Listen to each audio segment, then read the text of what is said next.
Hello everyone, and welcome back to Romance Rewind Stories. Before we dive into today's incredible story, I have a small favor to ask.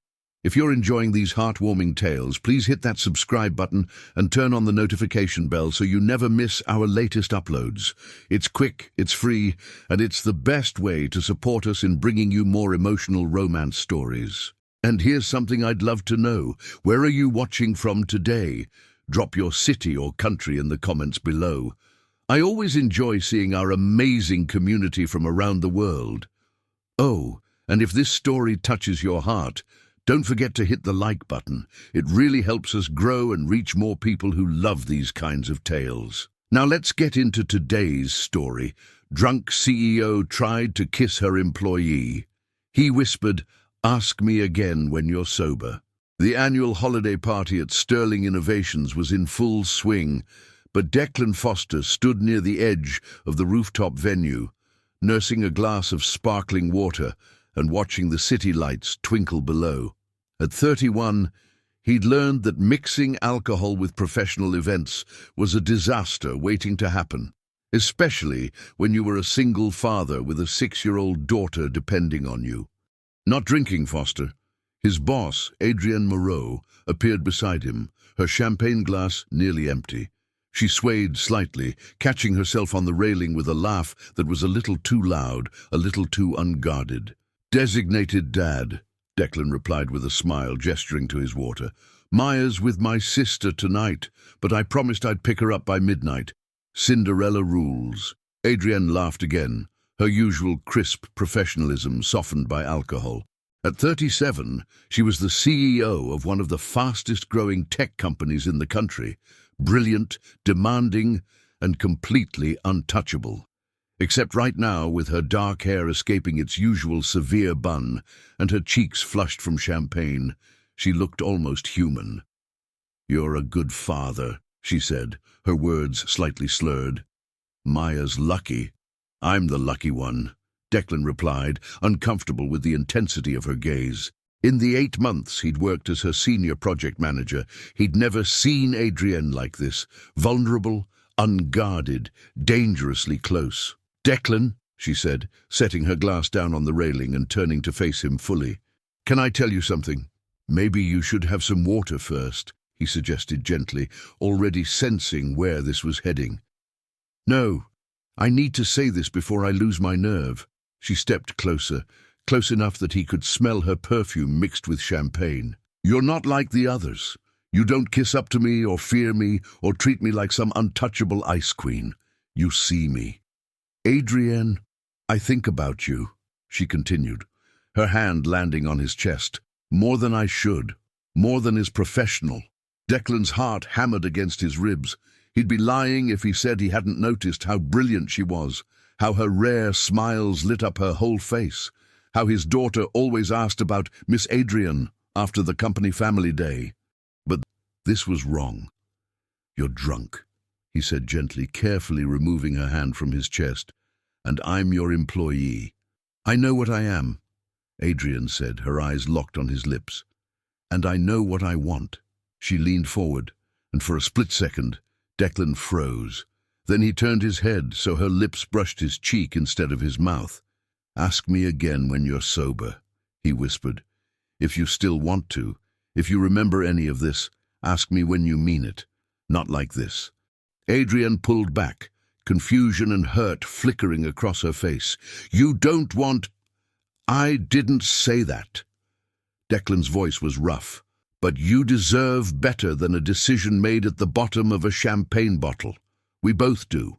He flagged down her assistant, made sure Adrienne got safely into a car, and left the party with his heart pounding and his mind racing. Because the truth he couldn't say out loud was that if Adrienne Moreau asked him sober, he didn't know if he'd have the strength to say no. The next morning, Declan arrived at the office with knots in his stomach. Would Adrienne remember? Would she pretend nothing happened? Would she fire him to avoid the awkwardness? He got his answer when he found a message from her assistant. "Ms. Moreau needs to see you. 9 a.m., her office." Declan knocked at exactly 9 hours, and Adrienne's crisp "come in" gave nothing away. She sat behind her massive desk in a charcoal suit, hair back in its usual severe bun, every inch the formidable CEO. But Declan could see the tension in her shoulders, the way she couldn't quite meet his eyes. "Sit down, Declan," she said, her voice professional but quiet. He sat, waiting. "I owe you an apology," Adrienne began, finally looking at him. "Last night was completely inappropriate. I put you in an impossible position, and I'm deeply sorry."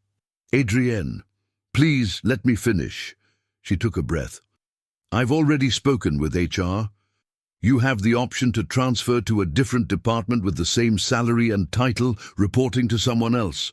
Or if you prefer, I can arrange a generous severance and excellent recommendations for your next position. Whatever makes you most comfortable." Declan stared at her, processing.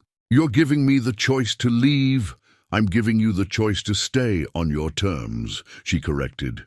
"What happened was my fault, not yours. You shouldn't have to lose anything because I couldn't control myself." The vulnerability in her voice caught him off guard. This wasn't just corporate damage control. This was genuine regret. "What if I don't want either of those options?" Declan said quietly. Adrienne blinked. "I don't understand." "What if I want to stay in my current position working with you?" He leaned forward. "Adrienne, you made a mistake, a drunken mistake, but you apologized. You're handling it professionally and honestly. I've made worse decisions stone sober. But the power dynamic is something we both need to be aware of and respectful of," Declan finished. "But I'm not so fragile that one awkward moment makes me want to run away. Unless you need me to transfer for your own peace of mind?" Something softened in Adrienne's expression. "You're a better person than I deserve, Declan Foster." "I'm just someone who believes in second chances," he replied. "Besides, Maya would be devastated if I had to stop bringing her to the office sometimes. She thinks you're the coolest person in the world." Adrienne's smile was small, but genuine. "The feeling is mutual. Your daughter is extraordinary." They established new boundaries after that. Professional distance in meetings, no more late nights alone in the office, careful propriety. But despite their best efforts, something had shifted. Now, Declan noticed how Adrienne's eyes would linger on him for just a moment too long, how her rare smiles seemed reserved specifically for him, how she'd remember small details about Maya's life and ask about them. And Adrienne noticed how Declan would bring her coffee exactly how she liked it during stressful weeks, how he'd defend her decisions in meetings when other executives questioned them, how his presence made the constant pressure of her position feel slightly more bearable. 3 weeks after the party, Declan worked late finishing a crucial presentation. He didn't hear Adrienne enter his office until she spoke. "You're still here." He looked up to find her in the doorway, jacket off and hair down, the version of her that the office never saw. "Maya's at a sleepover," Declan explained. "Figured I'd use the quiet time productively." Adrienne hesitated, then, "Have you eaten?" That's how they ended up in the empty break room at 9 p.m., sharing takeout from the Thai place down the street. Without the alcohol or the tension from the party, conversation flowed easily. Adrienne told him about growing up poor, working 3 jobs to put herself through college, building her company from nothing. Declan shared stories about his late wife, about the car accident that had taken her when Maya was barely 3, about learning to be both parents to a grieving child. "You must have been terrified," Adrienne said softly. "I still am most days," Declan admitted. "I constantly worry I'm screwing her up, that I'm not enough, that she'll resent me later for all the things I can't give her." "She won't," Adrienne said with certainty. "I can see how much she loves you. That little girl knows she's cherished." "How do you know?" Declan asked, genuinely curious. "Because I grew up without that," Adrienne said quietly. "Foster care from age 8. I know what it looks like when a child isn't sure if they're loved. Maya has no doubts." The raw honesty in her voice made Declan's chest ache. "I'm sorry you went through that." "It made me who I am," she replied, "driven, successful, and completely incapable of maintaining personal relationships." She laughed bitterly. "The tabloids call me the Ice Queen. Sometimes I think they're right." They're not, Declan said firmly. You're guarded, sure, but that's not the same as cold. I've seen you with my daughter. I've seen you mentor junior employees. You care deeply. You just don't show it often. Adrian's eyes met his, and something electric passed between them. Declan! His phone rang, breaking the moment. His sister, calling about Maya's pickup time tomorrow. By the time he hung up, Adrian had cleared their food containers and was putting on her jacket. I should go, she said, not quite meeting his eyes. It's late. Adrian, wait. Declan stood, crossing to her. That night at the party, you asked me something. She froze. Declan, please, can we just forget? You asked me sober now, he interrupted gently, and I'm sober too, so I'm going to be honest with you. I think about you constantly. I look forward to Monday mornings because it means seeing you. Maya talks about you like you're a superhero, and that terrifies me because I have a daughter to protect, and office relationships are complicated, and the power dynamic is real. Then why are you telling me this? Adrian whispered, her eyes shining with unshed tears. Because you deserve to know that when you tried to kiss me, the only reason I said no was the champagne, not because I don't feel something, but because when it happens, if it happens, I want us both to choose it clearly. Adrian closed the distance between them, stopping just inches away. I'm choosing clearly now. Are you? God, yes, Declan breathed and kissed her. It was everything the drunken almost kiss wasn't. Deliberate, mutual, earth-shattering. When they finally broke apart, both were breathing hard. This is insane, Adrian said, resting her forehead against his. I'm your boss. This could destroy both our careers. I know, Declan replied, but I'm tired of being careful, tired of pretending I don't feel this. What about Maya? What if this doesn't work out? Then we'll handle it like adults, Declan said. But Maya already loves you, Adrian. She asked me last week if you were my girlfriend. What did you tell her? Adrian asked, pulling back to look at him. That we were friends, but she said, Daddy, you look at her like you looked at Mama in the pictures. Kids see what adults try to hide. Tears spilled down Adrian's cheeks. I never thought I'd have this. A family, someone who sees past the CEO to just me. Well, you do now, Declan said, wiping her tears with his thumbs. If you want it. I want it, she whispered. God help me, I want it so much. They took it slowly after that.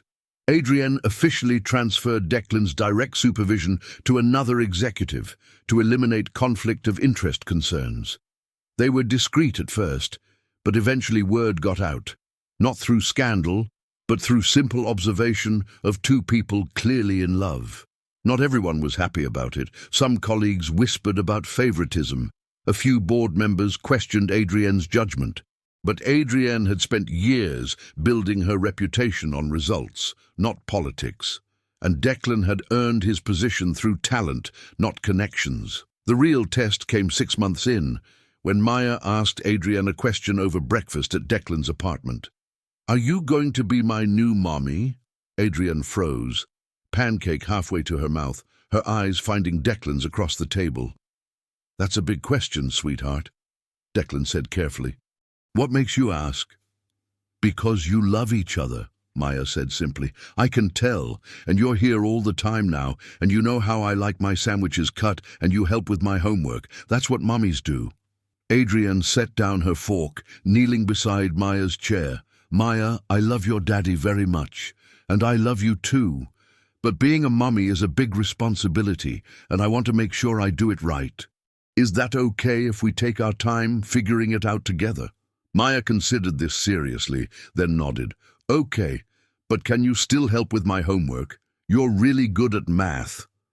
Absolutely, Adrian said, relief evident in her voice. Later, after Maya went to play, Declan pulled Adrian into his arms. You handled that perfectly. I was terrified, she admitted. What if I mess this up? I didn't have a mother. I don't know how to be one. Neither did I know how to be a father, Declan said. But I learned. We'll figure it out together. A year later, Declan opened his front door to find Adrienne standing there in jeans and a sweater, a far cry from her usual power suits, holding a small velvet box. "I know traditionally the man proposes," she said, her confidence not quite hiding her nervousness. "But I've never been traditional, and I've wasted enough of my life being careful and guarded and afraid." She opened the box to reveal a simple, elegant ring. "Declan Foster, you and Maya have given me something I never thought I'd have. A family, a home, a reason to leave the office at reasonable hours." She smiled through tears. "Will you marry me?" Declan pulled her inside, kissing her soundly before pulling back to grin. "On one condition." "What's that?" "We tell Maya together. She'll want to help plan the wedding." "Deal," Adrienne laughed. When they told Maya that evening, her squeal of delight could probably be heard 3 blocks away. "Does this mean I can call you Mom?" Adrienne's eyes filled with tears as she knelt in front of the little girl who'd stolen her heart. "I would be honored." At their small, intimate wedding 6 months later, Maya served as both flower girl and ring bearer, taking her duties very seriously. When the officiant pronounced them married, Maya cheered louder than anyone. During their first dance, Declan whispered to his new wife, "Remember that night at the holiday party?" "How could I forget?" Adrienne replied. "I made a complete fool of myself." "You showed me who you really were underneath the CEO armor," Declan corrected. "You were brave enough to be vulnerable, even if it took champagne to get there. And I was just sober enough to know we needed to do this right." "Ask me again when you're sober," Adrienne quoted, smiling at the memory. "Best rejection I ever received." "Not a rejection," Declan said, pulling her closer. "A rain check, one that I'm very glad you cashed in." As they danced, watched by Maya and their small gathering of friends and family, Adrienne reflected on how far she'd come from the lonely CEO in the penthouse. She'd built an empire, yes, but it turned out the real success wasn't the company or the money or the accolades. It was this, swaying in the arms of a man who saw through her armor to the woman beneath, raising a daughter who called her Mom, building a life that was messy and complicated and absolutely perfect. Because sometimes the best love stories start with a drunken mistake and a gentle rejection. Sometimes they begin with someone brave enough to want you and wise enough to wait until you could choose them clearly. And sometimes, if you're very lucky, asking someone again when you're sober leads to forever. And that's where our story ends today. What did you think? Did Adrienne and Declan's journey from awkward party moment to forever touch your heart? Let us know in the comments what your favorite moment was. If you enjoyed this story, we have so many more waiting for you. Check out our playlist for more heartwarming romance tales that will make you believe in love all over again. Don't forget to subscribe, hit that notification bell, and give us a thumbs up. Your support means everything to us. Until next time, keep believing in love, keep believing in second chances, and remember, the best stories are the ones that remind us we all deserve our happily ever after. See you in the next story.